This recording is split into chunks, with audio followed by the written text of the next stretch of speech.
¿sí? Es algo que enriquece a nuestra sociedad de hoy en día, es algo que también el Estado argentino se lo debe, ¿no? Y comenzamos el programa. Bienvenido, Mariano Toranzo. ¿Cómo andamos? ¿Bien, Javi? ¿Todo bien? Bien, volando como todos, como siempre en esta ciudad de Buenos Aires. Estamos transmitiendo a través del portal La Vecindad Radio. ¿Qué contás, Mariano? Y bueno, acá estamos con muchas actividades, muchos temas para charlar. Mañana parece que querrían discutir en la legislatura de Chubut la zonificación, esto que los pueblos han ya presentado dos iniciativas populares, dos proyectos de ley que se lo vienen malversando de parte de la legislatura, desoyendo la voluntad popular. Y bueno, y mañana están en alerta roja en todas las asambleas de Chubut y estamos todos alerta y todas, porque si se llega a tratar esto puede haber problemas graves, porque están desoyendo el sentir y la voluntad de los pueblos, de que dicen representar, así que así estamos de alertas. Y para que la gente que está escuchando, ¿qué sería el concepto esto de la zonificación? Claro, porque plantean... ¿Y qué conlleva, no? Y plantean que la parte de la meseta, que es la parte central de Chubut, se podría habilitar para hacer megaminería, como si la provincia no fuese un todo y esa meseta para hacer megaminería necesitaría el agua que viene en los ríos, del deshielo, y afectaría además a la gente que está en la costa. O sea, terriblemente importante. Entonces, es muy grave porque incluiría por primera vez en Chubut, que es una provincia que viene peleando hace muchísimo. Esquel hace, si no me equivoco, 20 años o alrededor de 20 años y se hizo una consulta popular y más del 80%, 90% si no me equivoco, de la gente votó en contra de la megaminería y ya en la provincia se presentaron dos iniciativas populares, como te decía antes, dos leyes para prohibir la megaminería. Y bueno, el gobierno de la provincia y la legislatura provincial hacen oído sordo y malversan la voluntad de la gente. Así que muy atentos y bueno, y explotará Chubut con la gente en las calles, en las rutas, como hemos visto y como hemos visto también en Mendoza cuando se quiso malversar la 7722, que es la otra ley que prohíbe la aplicación de sustancias contaminantes, claro, tóxicas en la minería que se permite. Así que bueno, eso, no están de acuerdo los pueblos de hacer megaminería y bueno, y hay intereses transnacionales y intereses de los gobiernos que se quedan con las migajas, de la clase política que se queda con las migajas. Claro, ¿y tenemos un contacto de esa zona? Sí, claramente hay contactos de Chubut y capaz la semana que viene o en estos días, si mañana se aprueba, podemos hablar de urgencia y subir algo a nuestra página.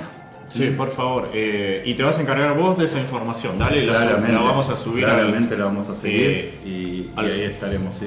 A la fanpage del Festejo contra Festejo, donde siempre subimos todas estas temáticas, estas luchas, estas ecoluchas, para difundirlo y que la gente, por favor, que lo ve, trate de difundir esta información porque es la información más real, ¿no? Sí, por decirlo de alguna forma, ¿no? Real y urgente. Real y urgente, me por gustó eso, como lo redondeaste. Por eso lo pasaremos, lo colgaremos en la semana y no esperaremos a la semana que viene para charlar el tema. Así que, pero bueno, sí, muy atentos y atentas porque es muy grave lo que se está planteando. Así que bueno, nada, así estamos. Y bueno, y el fin de semana el sábado estuve en Rosario, en el festival que se hizo y taller y bueno, y hubo conversatorio y bueno, tuve la suerte de hablar junto con otro compañero, con Mauricio Cornaglia, en representación de la campaña plurinacional en defensa del agua para la vida. Y esto sucedió en el monumento a la bandera. En ese monumento simboliza un gran barco y hoy para ellos simboliza el barco del saqueo, el barco de la depredación. Todo, en general nuestras riquezas salen por los puertos de Rosario, ¿no? Y por el río Paraná. Así que y ellos están planteando la urgente tratamiento de la ley de humedales, que de vuelta está por perder estado parlamentario, y ahí surgió y yo hice la propuesta y parece que tuvo buena recepción de si se cae el estado parlamentario de la ley actual, de los proyectos de ley actual que están presentados, presentar por iniciativa popular un proyecto de ley de humedales. Así es, el proyecto del pueblo y no de algún diputada o diputado de algún partido, que eso genera a veces que si es de tu partido y a mí no se me ocurrió, no lo apoyo, o Bueno, también nosotros tenemos como ciudadanos, tenemos que poner lo nuestro y generar un proyecto propio y decirle a los legisladores, tomen, ahí está nuestra propuesta. Exacto, hay que presentar 500.000 firmas, que es un porcentaje del padrón. Como en Chubut tenían que presentar 12.000 y presentaron 30.000. Yo creo que hoy estamos en posibilidades de presentar. Bueno, vamos a estar atentos nosotros también con esta propuesta y publicarla y replicarla. Claramente, sí. Es una iniciativa muy fuerte porque ya sería el proyecto de la gente y no un proyecto de algún partido o algún diputado más. Bien, buenísimo. ¿Te parece si vamos a un tema musical y volvemos? Luego, buenísimo. El tema musical es Canto de Cuna de Karina Carriqueo.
Para seguir con estas problemáticas, ¿no? Esta disputa tan fuerte entre las corporaciones y los gobiernos cómplices y los pueblos que habitan los territorios, ¿no?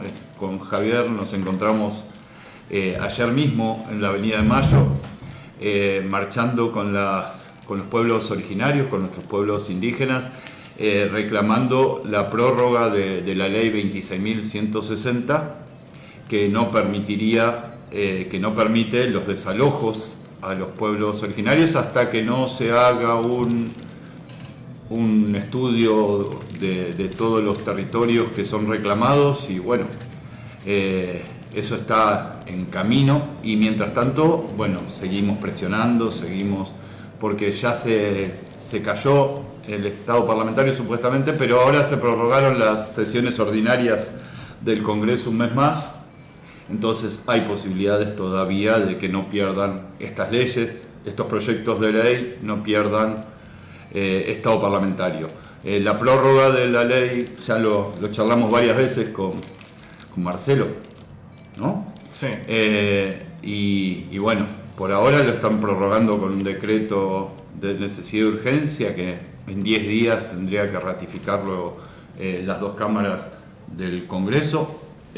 Y bueno, nosotros queremos, y los pueblos originarios están exigiendo, que se prorrogue esta nueva ley, que se le dé el presupuesto necesario para hacer todo el trabajo que hay que hacer, y bueno, y que se entregue y se apruebe la ley de propiedad comunitaria, ¿no? Esto de que los territorios no son de las personas, sino que son un derecho de los pueblos. Sí, ¿no? pero también está el tema que me venían contando los hermanos en el acampe. El problema que no se formó una comisión indígena, como se suele generar siempre, o que haya una comisión exclusiva indígena, y a partir de ahí que sea una puerta para que sean escuchados realmente, y lo que tienen que decir los hermanos, ¿no? Decir y a través de una comisión indígena, como tendría que ser. Claro, no existe en las cámaras. ¿Te enteraste que en la Cámara del Senado que haya una comisión indígena, que hayan recibido los hermanes indígenas? Vamos a tomar un café, ¿no es cierto? Que está todo pago ya ahí, ¿no? Adentro sí. Está todo pago. ¿Los han invitado realmente? O sea, no, uno se los reciben eso. Y el único que los recibió en esta marcha y que fue Giordano. Sí, salió a la calle. Salió a la calle, se sacó un par de fotos. Bueno, eso lo hacen siempre. No, bueno. Vamos a rescatar que el tipo bajó. Aunque se bajó, no sabemos si fue. Es un segundo, ¿no? No sabemos si fue por una cuestión de. No sé. A ver, ¿cómo lo podemos decir, Javi? Sí, un interés. Un interés. Y póngale el título partidario o no sé, pero bueno, él estuvo poniendo la cara estuvo ahí. Bueno, yo rescato eso.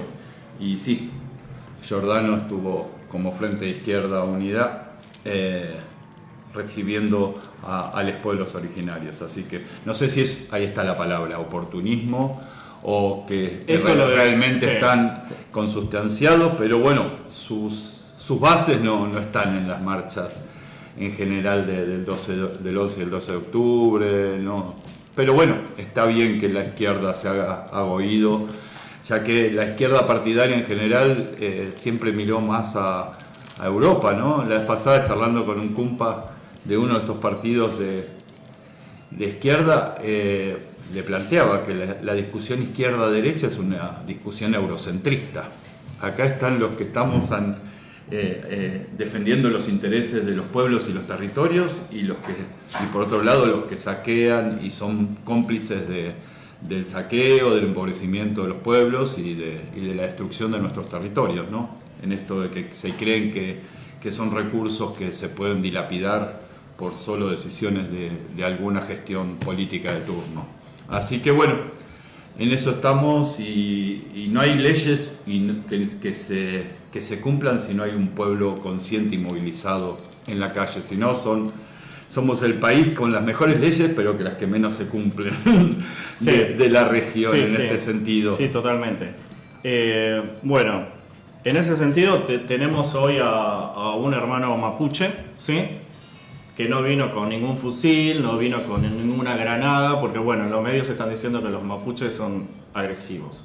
Bueno, hoy les cuento a todos que vamos a tener a un mapuche sentado aquí y va a tener el micrófono para que diga lo que tenga que decir. Vamos a un tema musical, ¿te parece? Dale. Vamos a escuchar otro tema de Karina Carriqueo, Canto del Viento.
Bien, volvemos a piso, estamos transmitiendo a través de la vecindadradio.com, ¿sí? Y la réplica va a estar en nuestra fanpage del Festejo contra Festejo. Mariano, le damos la bienvenida al hermano mapuche Simón Cayunao. Buenas tardes, Mari Mari, Peñi, Guaney, Compuchen. Inche Simón Cayunao, del pueblo Nación Mapuche. ¿Qué decir? Yo soy Simón Cayunao, del pueblo Nación Mapuche, traducido. Bien, veo que no ha traído ningún fusil, ¿no? Porque en la televisión están haciendo una campaña terrible de mostrar a los mapuches como, lamentablemente, terroristas, la palabra. Yo creo que el primer fusil que estamos recuperando ahora es el Nehuen Sumun, que es la fuerza de la palabra. Ese ha sido y es el primer fusil siempre, porque antes que se inventaran las lanzas y todo lo que es la flecha, existía la palabra, y la palabra, el Nehuen Sumun, era una palabra sagrada, y por ende era palabra, que se cumplía así sea arrastrándose, se cumplía la palabra. Y eso creo que es la espada principal que tenemos ahora. No solo en el pueblo mapuche, sino en todos los pueblos que hoy se está recuperando el poder de la palabra. Y de ese punto, bueno, todas las demás herramientas de lucha sirven. Pero si no tenemos la fuerza de la palabra, no podemos ni negociar, ni discutir, ni hacer discursos, ni poner postura, porque siempre es la palabra la que te define una postura política o hasta espiritual, ¿no? Y por eso... Y es importantísimo, ¿no? Y ayer nos vimos no solo la palabra, sino poner el cuerpo en las luchas. Y ayer nos encontramos en la marcha que fuimos al Congreso a reclamar esto, ¿no? La prórroga de la 16.160 y el reconocimiento de los derechos, principalmente el reconocimiento de los derechos de los pueblos originarios a ser parte y a disfrutar del territorio en el que vivieron siglos y siglos y miles de años. Y bueno, y hoy las leyes reconocen los derechos de los pueblos originarios, pero esto que hablábamos, sino el artículo 169, el convenio 169 de la OIT, digamos, hay un montón de reglamentaciones, y la Constitución Nacional reconoce los derechos de los pueblos originarios, pero bueno, el Estado y los gobiernos de turno y que tienen atrás a muchos intereses transnacionales, ¿no? A Benetton, a Lewis, a un montón de gente que no tiene nada que ver con estas tierras y estos territorios, pero que reclaman. Sí, hay mucho poder y hay mucho lobby, por eso cuesta para salir las leyes. En todo caso, desde el pueblo mapuche estamos divididos, no divididos, somos en dos partes más o menos. Una son los que, entre ellos estoy yo, que decimos que por fuera de la ley, ¿no? Y otros que están por dentro de la ley, o sea, unos que negocian con el gobierno y otros que van solamente sobre la lucha. Que las dos son complementarias, o sea, cuando se juntan, las dos son buenas. Porque hay que ver de que el pueblo mapuche hace 50 años que viene, hablando un poco del pueblo mapuche, después le voy a hablar un poco de la ley de 20.160. Pero como mucho me gusta redondear un poco la política, la historia del pueblo mapuche. El pueblo mapuche como que despertó allá por los 70, ¿no? Tanto acá como en el Gulumapo, el lado de Chile como el lado de Argentina. Y ese despertar, que fue una experiencia de recuperar territorio, empezó a avanzar lentamente, por eso hoy está en un nivel de lucha más avanzado quizás que este lado de Argentina, sino del lado de Chile, porque del lado de Gulumapo se ha comenzado con mucho más tiempo, acá es más nuevo. Las luchas para recuperar territorio, para que tome conciencia nuestros pueblos, lleva tiempo. O sea, como todo cambio cultural, lleva tiempo. Si uno no tiene paciencia para caminar ese camino, darse ese tiempo, puede cometer errores. Y yo creo que esa es una de las luchas que hay, casi un enfrentamiento ya con el Estado del lado del Gulumapo, que es el lado de Chile en nación. Perdón, aclaremos para los oyentes esta terminología, ¿no? Que para algunos es nueva, claramente, ¿no? Sí. Gulumapu nos referimos al oeste o al este. Al oeste. Al oeste. Entonces, Puelmapu nos referimos al este. Claro. Pues recordemos que el pueblo mapuche siempre existió y convivió, ¿no? Sobre la cordillera de los Andes, ¿no es cierto? Por ejemplo, yo tengo parientes Cañicul, que están en la zona de Puelmapu, Neuquén, Sí. pero también sé que hay Cañicul del lado de Gulumapu. Claro, claro, se pone ese nombre por la ubicación. En realidad el pueblo nación mapuche es Hualmapu, ¿no? Hualmapu es el nombre del pueblo. El pueblo nación mapuche es Hualmapu en el Mapuzungún, en Hualmapu, que realmente iba más o menos desde la Pampa de acá, pasando por toda la cordillera, más o menos hasta Arica, casi, o sea, hasta Antofagasta de lo que es Chile ahora. De hecho, en la historia, cuando se negoció con los españoles los últimos tiempos del virreinato, se negoció porque había mucho enfrentamiento, entonces se llegó a una negociación. Y en esa negociación el virreinato acuerda de poner desde el río Biobío, que queda más o menos a la mitad de Chile, desde el río Biobío al extremo sur era territorio mapuche, y hacia el extremo norte, esto era territorio de los españoles en ese entonces. Cuando llegó el Estado, cuando se dio la supuesta liberación, con el primer gobierno de Chile, y también vino después la primera constitución. La primera constitución fue en 1822. Lo cuento esto porque para que se despeje un poco la historia. En esa constitución se decía, se reafirmaba que desde el río Biobío al extremo sur era territorio mapuche, con cierta autonomía, y de ahí para afuera era territorio chileno. Pero no pasaron 6 años, en el 1828 se vuelve a renovar la constitución y entonces el Estado chileno dice no, el territorio chileno es hasta el extremo sur. Y después vino todo lo que se supo de la pacificación de la Araucanía y todo, porque se armó un enfrentamiento cuando armaron esa constitución en 1828, y bueno, ya empezaron a penetrar según sus leyes, según la legalidad de ellos. Claramente no fue una constitución plurinacional. No. Es una constitución pensada para invadir, por eso no se respetaba. O sea, por eso hasta ahora no siguen respetando las leyes, es una tradición ya que tienen de no respetar muchas leyes. Y allí no la respetaron, y así también pasó, muy parecido a lo que pasó acá. Entonces, por eso quedó un pueblo mayoritario casi del lado mapuche del lado de Chile, y también quedó una parte de este lado. Después de la pacificación de la Araucanía del lado de Chile y la conquista del desierto que se conoce como acá, del lado de Argentina. Que conquistaron un territorio, pero conquistaron a toda una humanidad que vivía y la exterminaron, ¿no? En esa conquista, ¿no?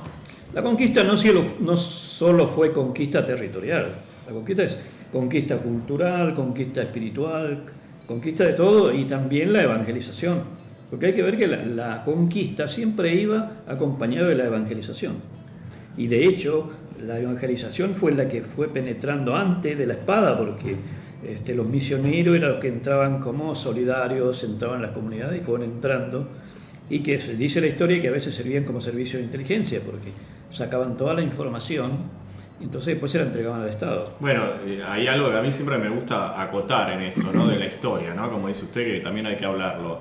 El Perito Moreno fue prácticamente un espía del Estado argentino. Esa historia de que se hizo amigo de los mapuches está escrita en los libros de historia y lo repiten y lo repiten.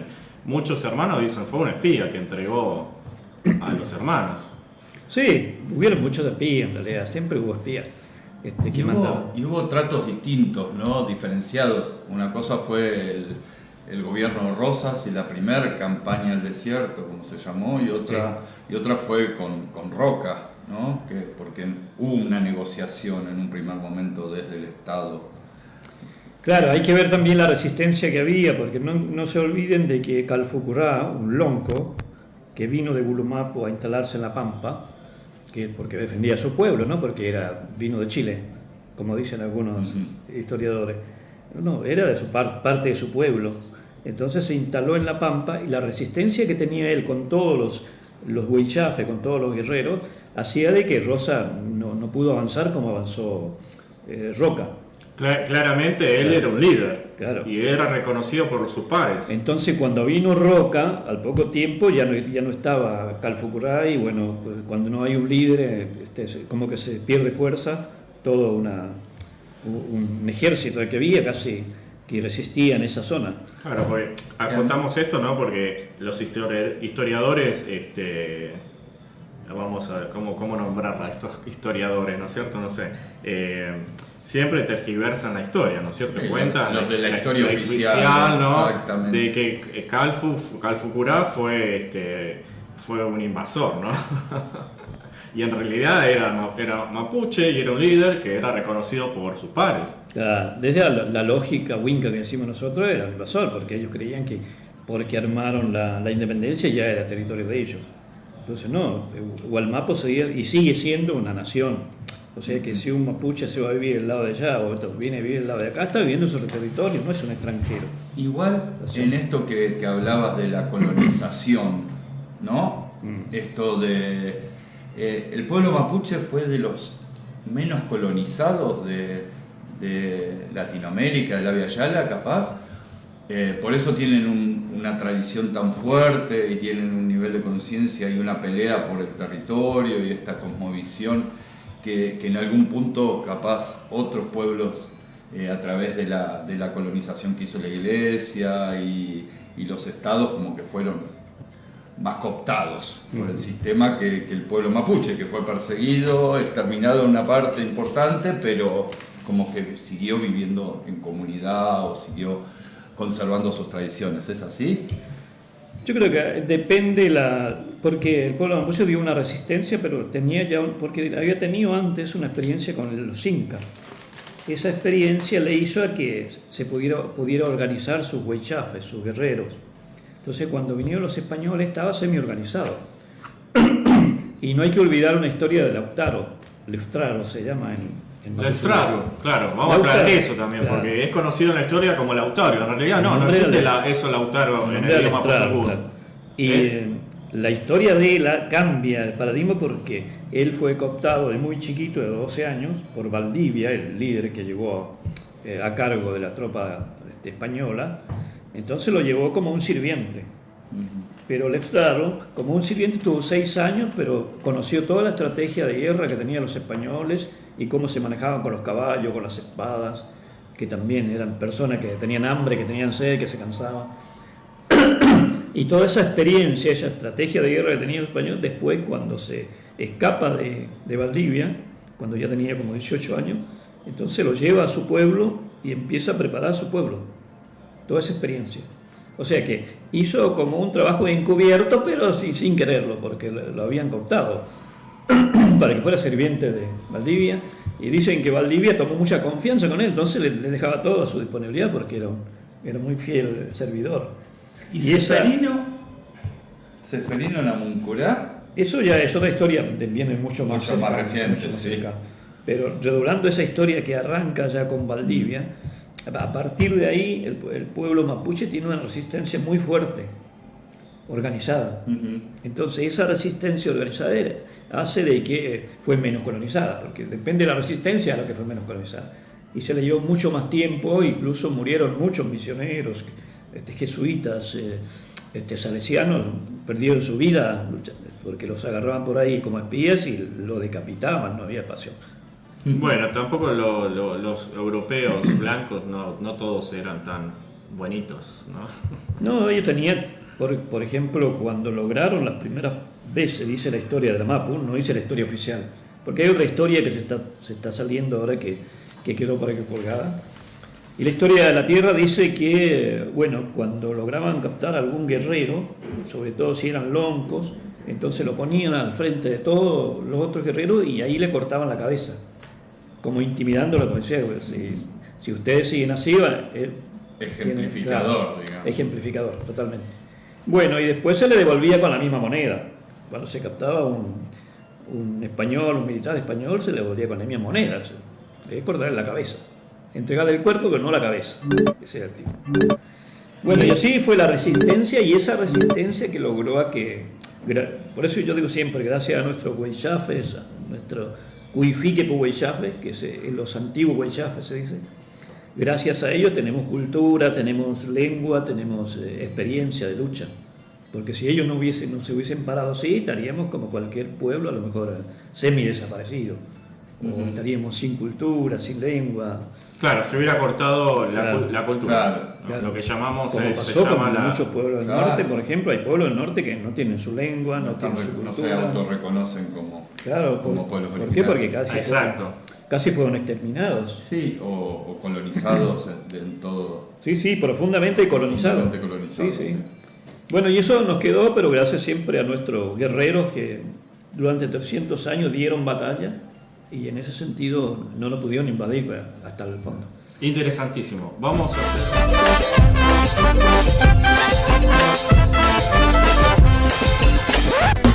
Lo escuchaste, lo viste en lavecindadradio.com.